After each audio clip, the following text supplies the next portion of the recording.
The art of gift making, creating a meaningful gift that produces that audible sound.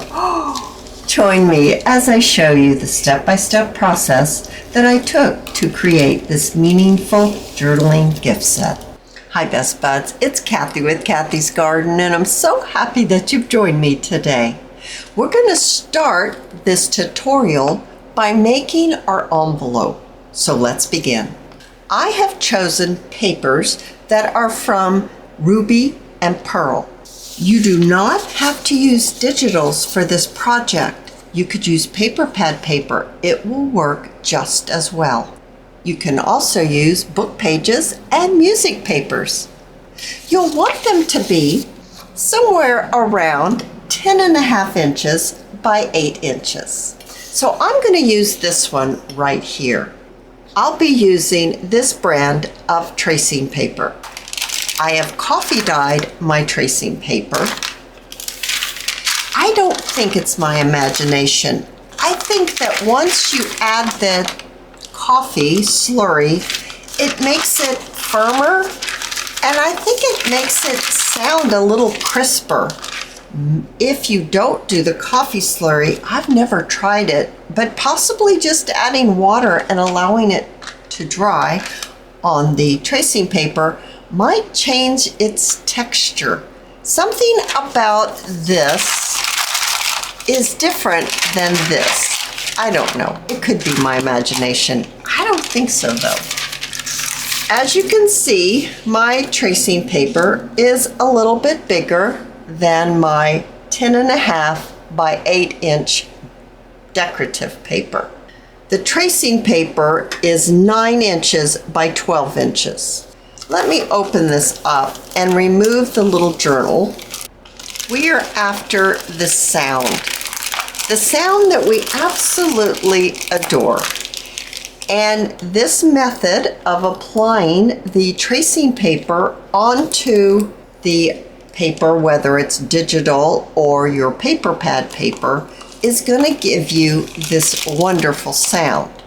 You will need to get some type of wet glue, whether it's art glitter glue, or maybe you have the white school glue. That will work too. I even think the tacky glue will work as well.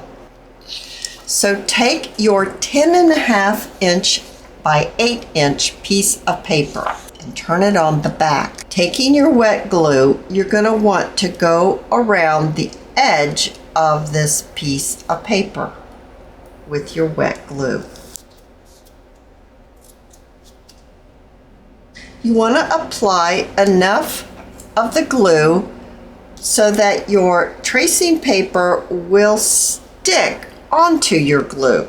Don't be skimpy with it, in other words. I'll turn it this way so you can see. Take your tracing paper and place it on top, making sure it covers your paper completely, and smooth it out. And then with your scissors, trim your tracing paper away from your decorative paper. You do not have to sew with your machine around the edge. You have applied enough glue around the edge that your tracing paper will stick well, and it's not going to come off or come away from your decorative paper. Using the sewing machine is only an added layering that you can use. I know not everyone has a sewing machine, but those that do like to use it, and now is the time that you are going to need to sew around the edge of your two papers that you have glued together. Of course, you'll want to let this dry for just a little while so that you're not taking your needle through the wet glue. If you like the way inking looks, now is the time to grab your ink. This happens to be gathered twigs, and you'll want to ink around not only the front side, but you'll want to ink up the inside as well, which is going to be the inside of your envelope.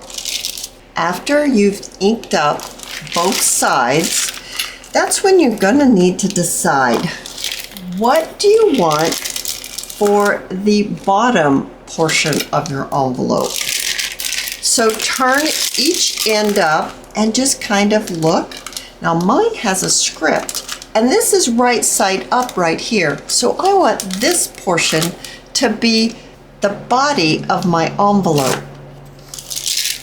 This portion right here, that's going to hold our little journal. So turn your paper so that it is the long ways going across.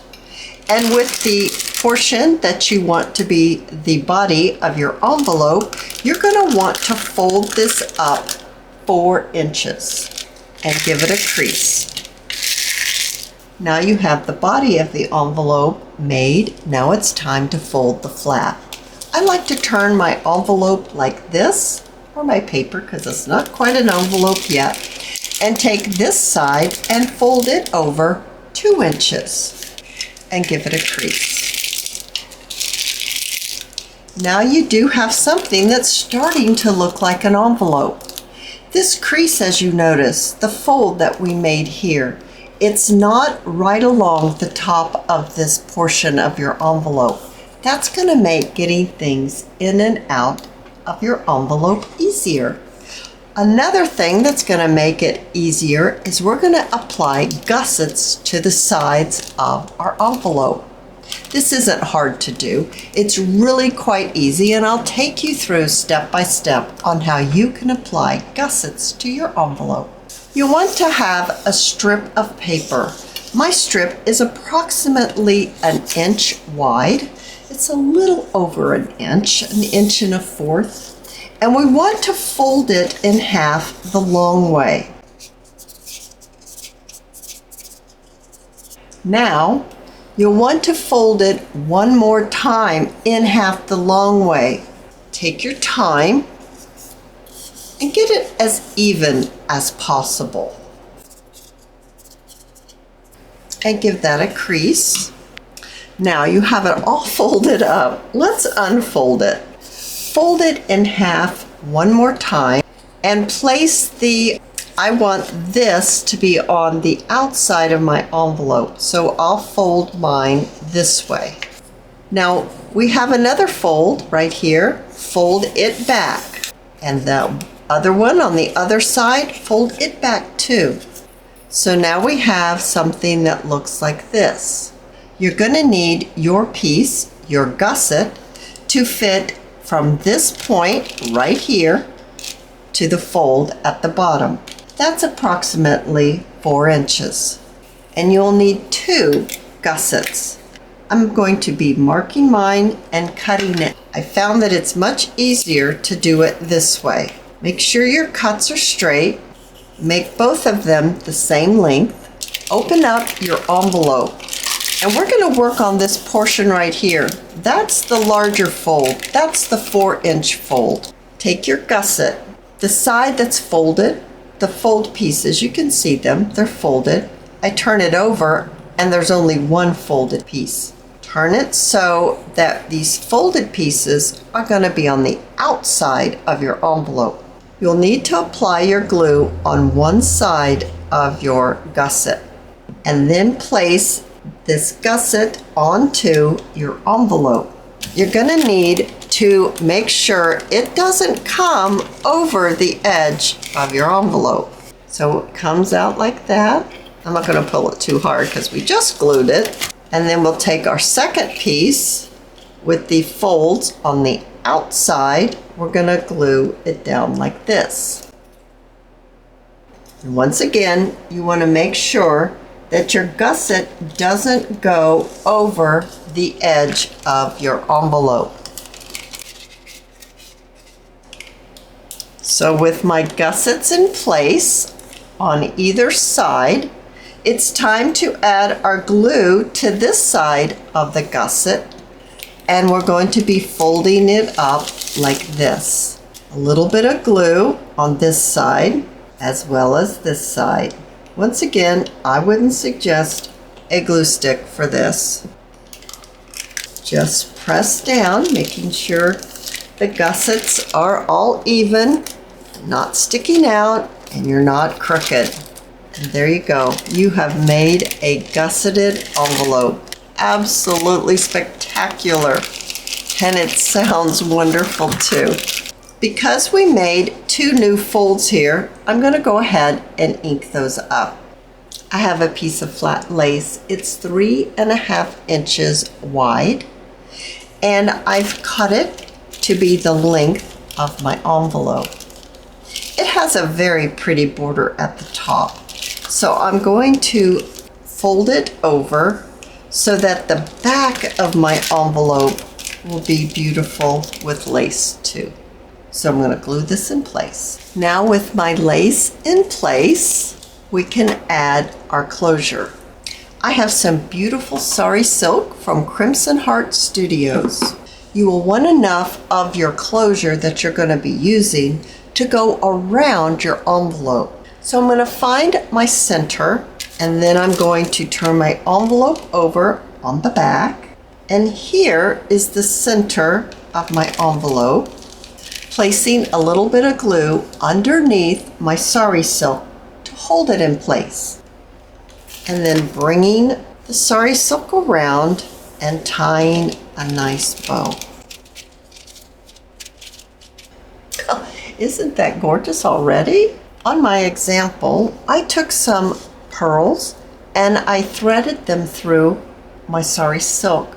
Now I have some beautiful beads at the end of my tie. These are the beads that I used for the end of my sari silk.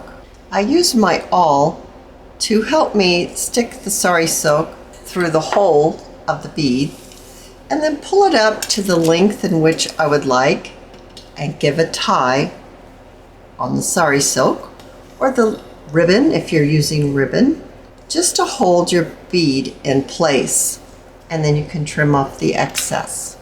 With a butterfly and a flat back pearl, it's just the beautiful touch. But we want to make sure that our sari silk is secured on our envelope. So make sure that your sari silk or ribbon, whatever you choose to use, is flat and exactly where you want it.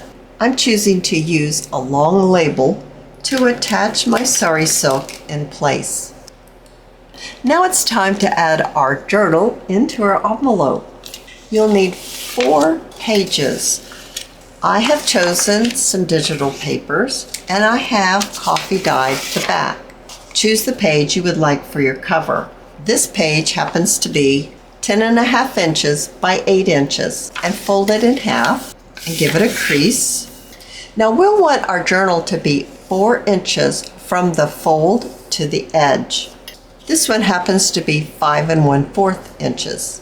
So I'm going to take my page, lift up the front right here, and I'm going to fold it over so I will end up with 4 inches and give it a crease. We'll want to do the same thing on the other page that's folded. Make sure that the one that you just folded is going to be in line with the one that you're folding now. You don't want one longer than the other one. Now we're going to need the length. We're going to need it to be 7 inches long, or shall we say 7 inches tall. I'll mark 7 inches and I'll give it a cut. The reason why I folded these over is because I'm going to use them to make my cover a little sturdier. So now I'm folding them inside of my decorative paper, and now this is going to be the cover of my journal. I'm going to glue these down so the front and back page will be more stable. Now you'll want to fold your other papers you have chosen to fit inside your cover. Arrange your papers as you wish them to appear in your little journal. I like to put my center paper in so that the decorative side of the page is on the inside. I'm also going to round the corners of all my pages. Paper clip all your pages together, including your cover. I always use what I call my cheat sheet. It's 1 inch to 2 inches wide and as long as your journal. Fold it in half the long way and fold it in half 2 more times. Crease it well, and where the folds have intersected, add a little dot. Place this in the spine of your little journal, and it will tell you exactly where you will need to place your hole for sewing in your signature. Don't forget to remove this little sheet before you sew in your signature. Because I want beads on my journal, I'm going to measure 4. That is plenty, but I would rather have too much than not enough. A simple pamphlet stitch is all we'll need.